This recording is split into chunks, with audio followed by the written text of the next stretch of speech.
Hello everyone, welcome back to my channel. So in this video we are going to deal with the previous year analysis. So this is our new series. So this is start from today, that means 14th October. So from now onwards we will cover all the previous year questions paper of mains from 2013 to 2019 for the UPSC mains 2020. So in this video, in this series we will cover all the sections like art and culture, modern history, post-independence India, geography, social issue. Like this, we will cover all the GS paper 1, 2, 3, 4, essay paper. So I think this video series will definitely helpful for all of you. So in the last 3 or 4 days before, I have given a poll in my Telegram channel that which type of video you need most at this moment. So almost 45% aspirant have given that they need both two types of videos. That means the previous year analysis and also the study blogs. That means the a day in my life. So definitely I will make both type of videos. So in this video is going to deal with the art and culture sections of our previous year questions from 2013 to 2019.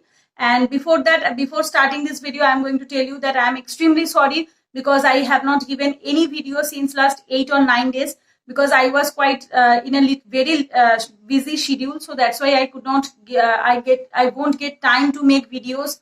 So that's why I'm extremely sorry.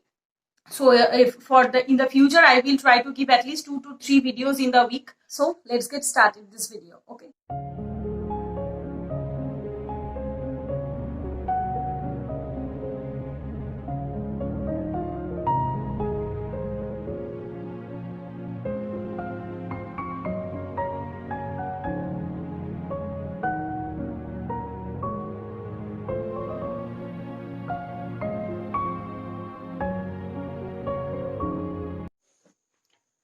So now we will start with the mains previous year analysis of 2009 from 2013 to 2019 GS paper 1 art and culture.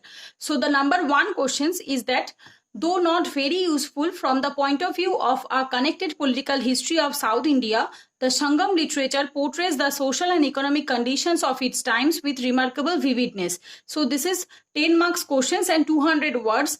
So vividness, that means the clarity or the sheen. So that means though the Sangam age is not very useful in the point of view of a connected political history, but the literature and the social and the economic life of the Sangam literature phase is the most important point from the UPSC point of view. So as you all know, those who are preparing for the UPSC, so as you all know that Southern India or the Sangam literature is the most important topic from the UPSC prelims and both from the mains point of view.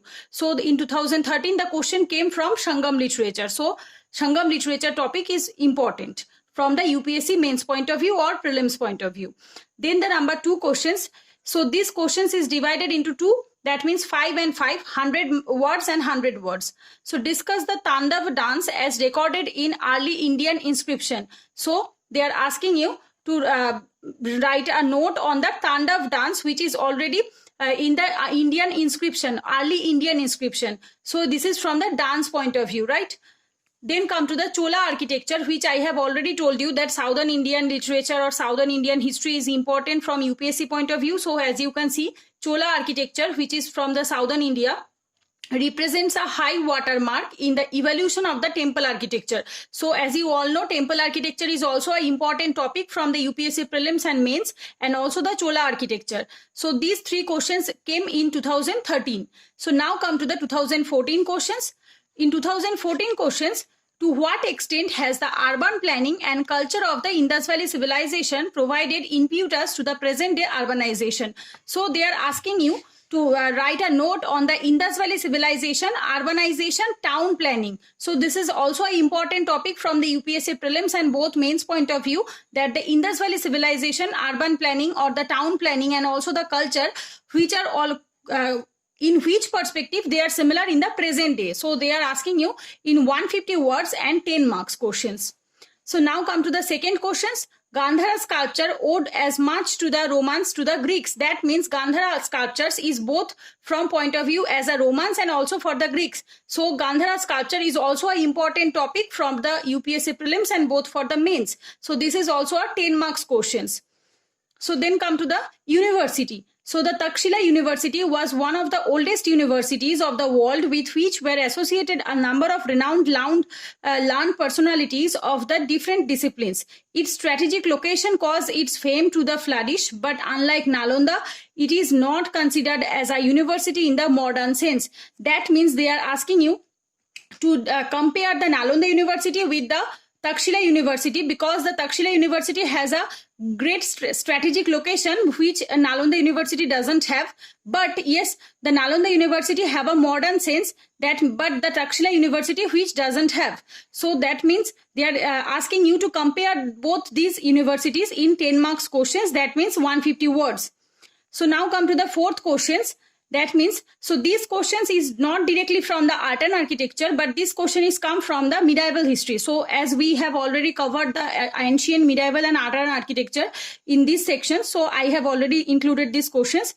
Sufis and medieval mystic saints failed to modify either the religious ideas and practices or the outdated structures of the Hindu or the Muslim societies to any appreciable extent. Comment. That means they are asking you the Sufis' religious beliefs and practices, how the Sufis' religious beliefs and practices help to unite the Hindu and Muslims in the society in an appreciable extent. So you have to make a comment on this section in the 150 words, and that means the 10 marks. So in 2014, as you can see, that 4 questions came from art and architecture and the ancient and medieval history. So in 2014, it almost weighted a 40 marks question, 40 marks from the history sections. That means old, ancient, medieval and art and architecture. Now come to these sections, 2015 questions. So this is the 2015 questions. In 2015, only 2 questions came. Number 1, the ancient civilization in Indian subcontinent differed from those of the Egypt, Mesopotamia and Greece in that its culture and traditions have been perceived without a breakdown to the present day. That means they are asking you to compare the Indian ancient civilization, which is that is the Indus Valley civilizations. They are asking you to compare the Indus Valley civilization with the Egypt, Mesopotamia and the Greece. That means in the present day, Egypt, Mesopotamia and Greece have the same culture, have the same traditions without any breakdown, but the Indus Valley civilizations which already have declined, and there is no sign in present day from Indus Valley civilization culture or any society. So that means they are asking you why the reason. What is the reason behind this, that the breakdown had happened in the Indus civilization? This is from the 12.5 marks questions and 200 words in 2015. Then come to the second questions. Mesolithic rock cut architecture of India not only reflects cultural life of the times, but also a fine aesthetic sense comparable to modern painting. Critically evaluate this comment. This is also 12.5 marks questions and 200 words.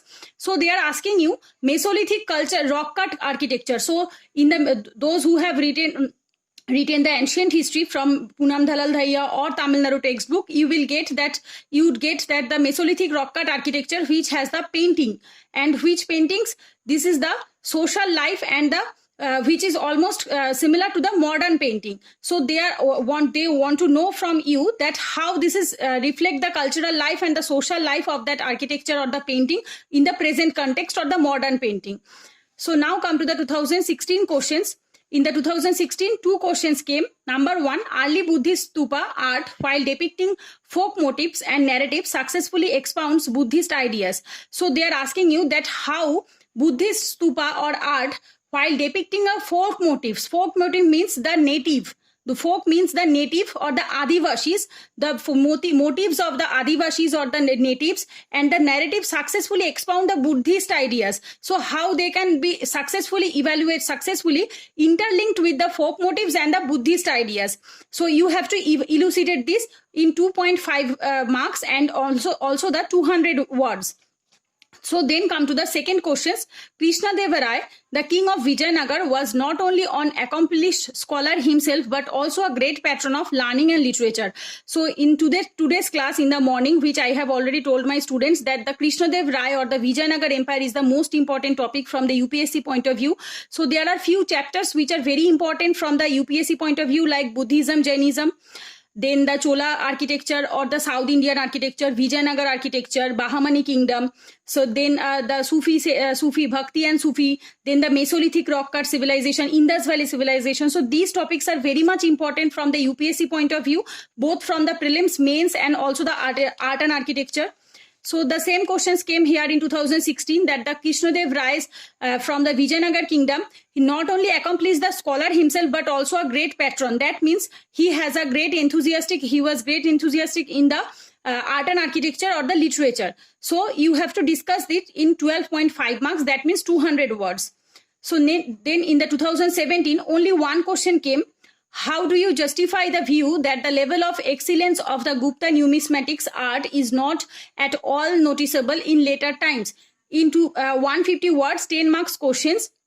So they are asking you numismatics, that means the mudra or the coins. That means the coins which found in the Gupta period is not noticeable in the present context. Why? The reason is that you have to justify, right? So only one questions came in 2017 from the art and architecture.